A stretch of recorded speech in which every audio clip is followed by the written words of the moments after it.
मान के चलो अभी मैं क्लास में हूं और क्लास के बच्चे मेरी आवाज को सुन रहे हैं, तो इसमें कुछ शोर शराबा या कुछ और डिस्टरबेंस, इको रूम का, तो ये सारे इंक्लूड हो जाते हैं और ये बन जाता है नॉइज।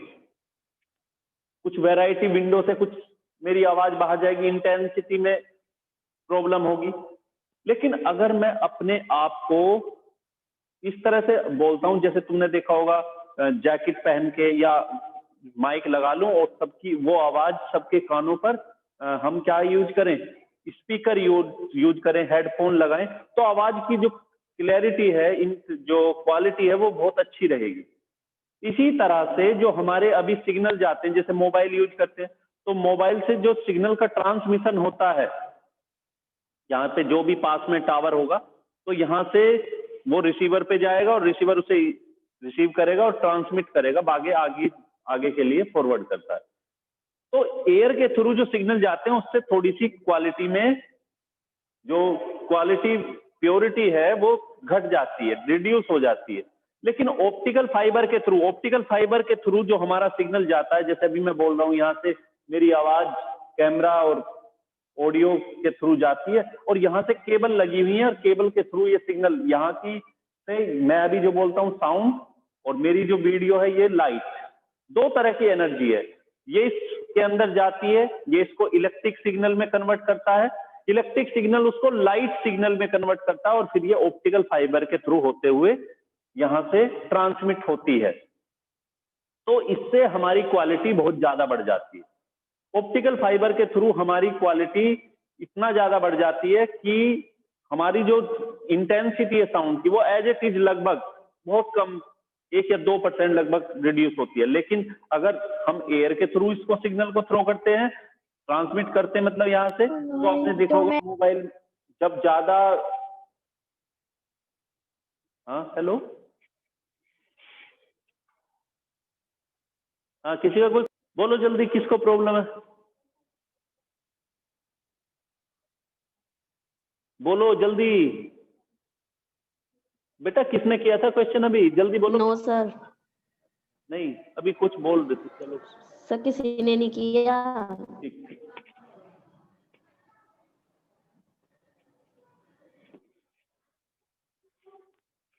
तो ये हमारा जो इंटरनल सिलेंड्रिकल ट्यूब है जिसको कोर बोलते हैं, ये प्लास्टिक या ग्लास की बना के रखते हैं, अच्छे मटेरियल की, और इसको इस तरह से बनाते हैं कि इसका रिफ्रैक्टिव इंडेक्स सपोज हमने लिया μ1, और जो इसके ऊपर ये वाली पोर्शन है हमारी, ये भी ट्रांसपेरेंट होगी, जिसको क्लैडिंग बोलते हैं।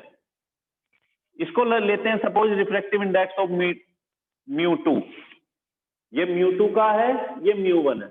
अब देखो हमारी रे इस तरह से आएगी जब इसके अंदर, अभी इसको यहां से मैंने इंसिडेंट किया, अब ये मैंने दिखाने के पर्पज से, क्योंकि अगर एक साथ बनाते भाई रहता तो यहीं तक है, ये मटेरियल रहेगा यहीं तक, तो रे सपोज यहां से आती है, थोड़ी देर के लिए हम कंसीडर करें कि रे हमारी यहां से आएगी, लेयर बहुत बारीक होती है, तो क्या होगा, ये यहाँ पे दिखाई केवल, बेटा ये वाली जो लेयर है, ये जो दीवारें हैं, ये साइज थोड़ा बड़ा दिखाई दे रहा है लेकिन बहुत बारीक होती है, क्योंकि मैंने बोला साइज कितना होता है कोर का mm में, और बहुत कम होता है जितना हमारा हेयर का साइज, हालांकि mm क्या माइक्रो mm में बोलेंगे, माइक्रो m में बोलेंगे, माइक्रोमीटर में।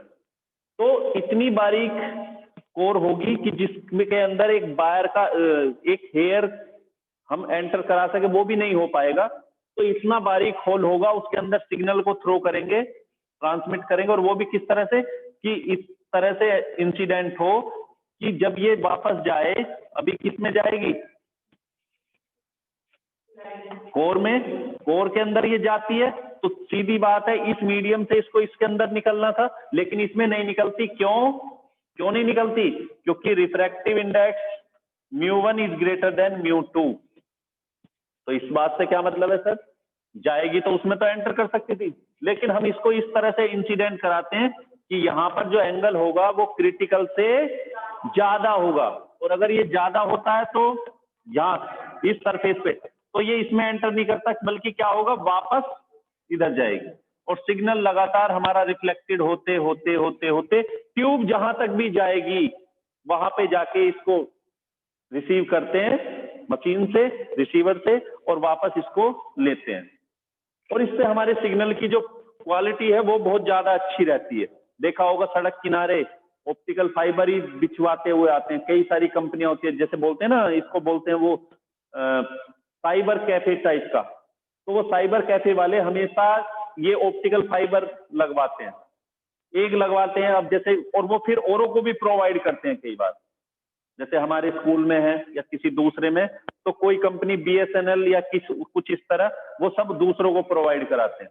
अगर एयर वाला भी ले सकते हैं, नेट हम एयर वाला भी, लेकिन वो उतना अच्छा वर्क नहीं करता। जो क्वालिटी इसकी आती है वो एयर वाले के थ्रू नहीं रहती, क्योंकि वहां पे इंटेंसिटी रिड्यूस होती है, इसमें इंटेंसिटी रिड्यूस नहीं होती, क्योंकि सारे के सारे सिग्नल हमारे ट्रांसमिट होते हैं।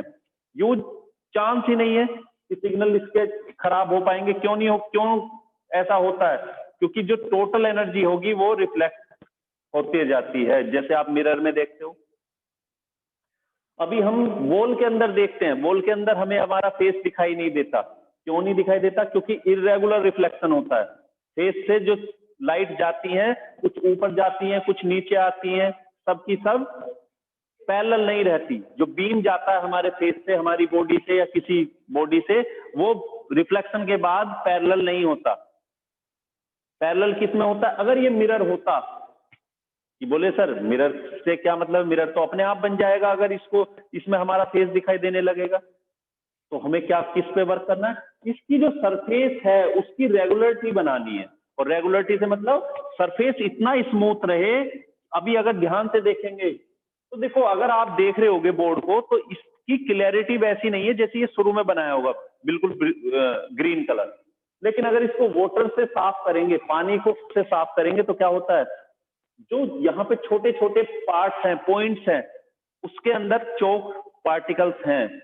उसके अंदर पार्टिकल्स क्यों हैं? क्योंकि इसके अंदर छोटे छोटे पिट हैं, गड्ढे हैं, और इसकी स्ट्रक्चर ऐसी दिखाई देती है।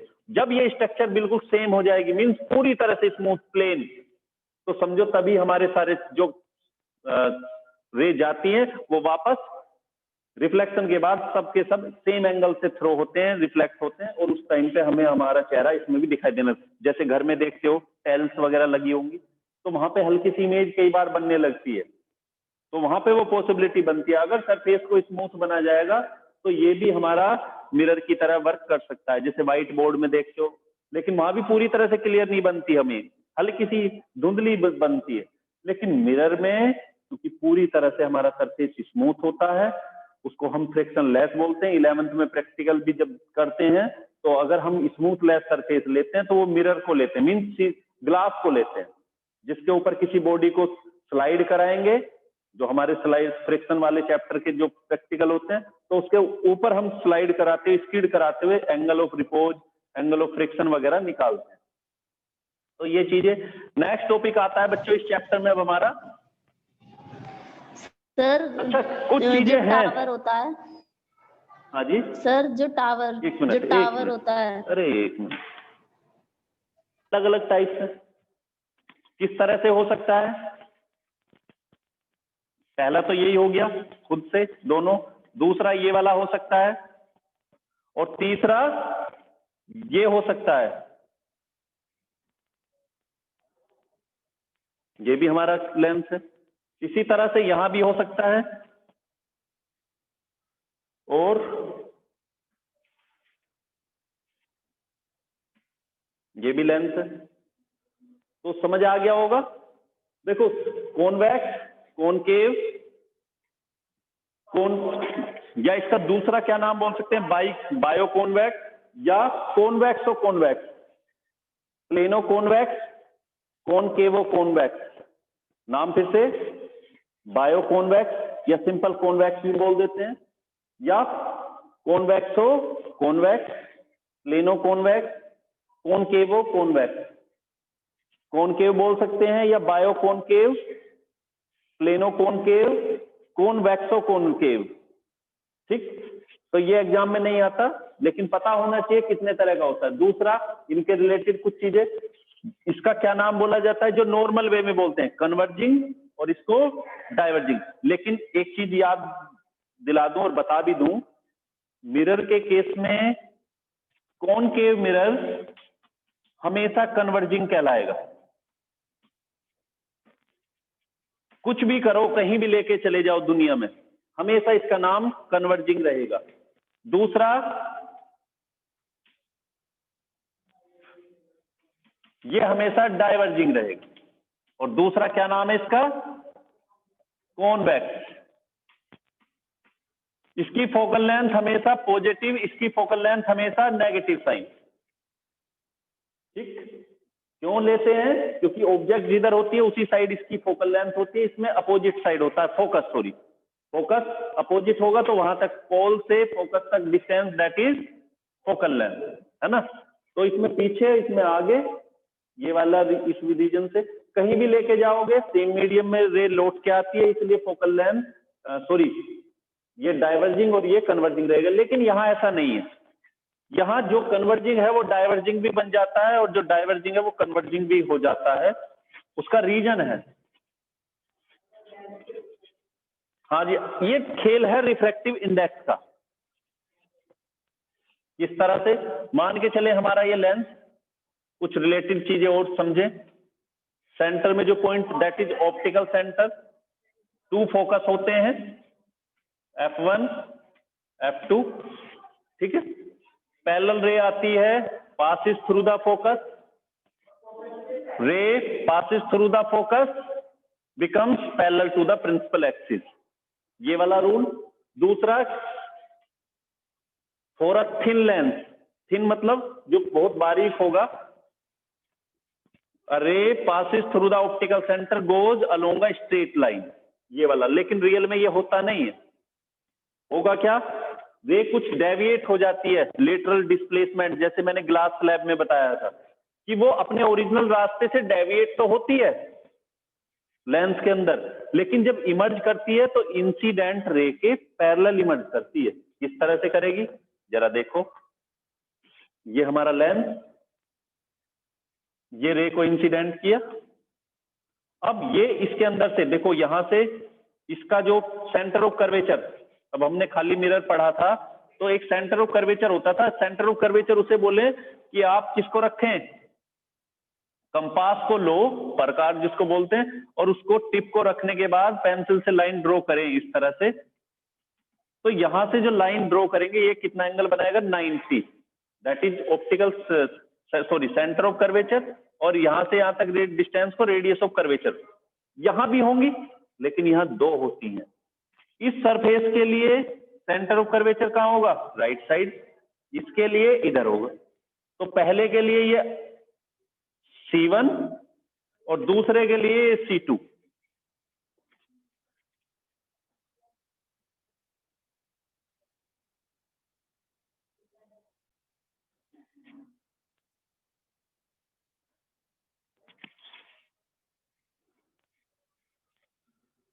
तो यहां से अब मैंने क्या किया, नॉर्मल ड्रॉ करते हैं, क्योंकि जो सेंटर ऑफ कर्वेचर से लाइन जाती है और उसकी सरकमफेरेंस को टच करेगी, वो जाके क्या होती है, ये हमेशा नॉर्मल बोला जाता है। जैसे मैंने ये भाई यही तो नॉर्मल क्या था, जो सरफेस से 90 का एंगल बनाए। तो देखो जब आप प्रकार लेते हो, कंपास लोगे, तो यहां से जो लाइन जाएगी ये भी तो 90 बनाती है, तो क्या होना चाहिए? नॉर्मल होना चाहिए, नहीं? उसी तरह से ये नॉर्मल है। और नॉर्मल, अब ये रे को जाना कैसे था? ऐसे। रे को किस तरह से जाना होगा? सीधा।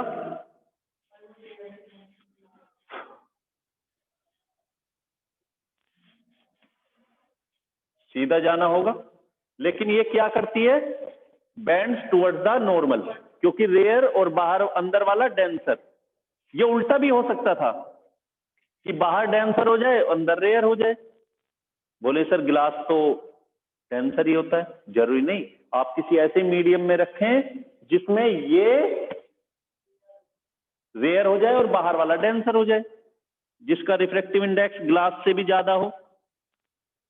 ठीक है, तो इस कंडीशन में क्या होगा? खैर अभी हमारा ये डेंसर है और ये रे हमारी इस तरह से बैंड जाती है। केवल मीडियम चेंज करने पर डेविएट होती है, बीच में कहीं भी डेविएट नहीं होगी। अब वापस से मीडियम चेंज वाली कंडीशन आएगी, फिर से सेंटर ऑफ कर्वेचर से एक लाइन ड्रॉ करोगे नॉर्मल यहां पर, है ना।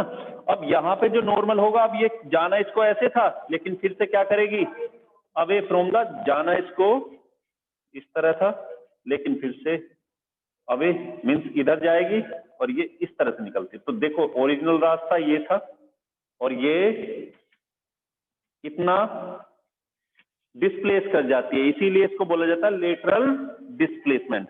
ग्लास स्लैब में आपने पढ़ा था सीधा सीधा, है ना, जाना ऐसे था और ये इस तरह से आती है, फिर वापस ये वाला लेटरल शिफ्ट ये था, उसी तरह से यहां भी है। तो रूल क्या होगा, हम बोलते हैं 10th में पढ़ा था, ये जो रूल है यहाँ आके वो थोड़ा चेंज हो जाता है। A ray which passes through the optical centre goes along a straight line, लेकिन यहाँ क्या बोलोगे, a ray of incident ray which passes through the optical center after refraction या after emerging from the lens, it becomes parallel to the incident ray। ये वाली चीज हमें बोलना है। और दूसरी बात, अभी तक आपने क्या पढ़ा है कि किसी भी लेंस का ऑप्टिकल सेंटर कहां होता है, उसके अंदर। डिसाइड कौन करता है, ये रे करती है। कैसे करती है ये, कि कोई भी रे जो इंसिडेंट जैसे आती है और उसके बाद पैरेलल हो जाए, इसका मतलब वो लेंस के अंदर जिस पॉइंट से पास होगी दैट इज ऑप्टिकल सेंटर। ये कुछ कंडीशन ऐसी भी हैं, क्योंकि हमने कई तरह के लेंस पढ़े हैं, ये वाला, दूसरा ये, है ना। तो इस तरह की वो तुम्हारे सिलेबस में नहीं है, इस तरह की चीजें। ये आप ग्रेजुएशन लेवल पे जाओगे तो पढ़ोगे कि लेंस के बाहर भी ऑप्टिकल सेंटर हो सकता है, और उस कंडीशन में भी यही फिनोमिना हमें मिलती है कि जो रिफ्रैक्शन के बाद रे जाती है वो इंसिडेंट रे के पैरेलल हो जाती है। खैर यहाँ ये चीजें हो गई। अच्छा, अब मैं बात कर रहा था कि कन्वर्जिंग इसको क्यों बोलते हैं। कन्वर्जिंग का मतलब क्या है, जो एक पॉइंट पर सभी रेज को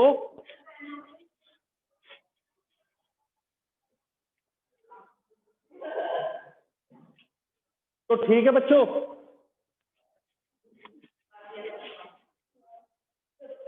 आगे हम नेक्स्ट वीडियो में करेंगे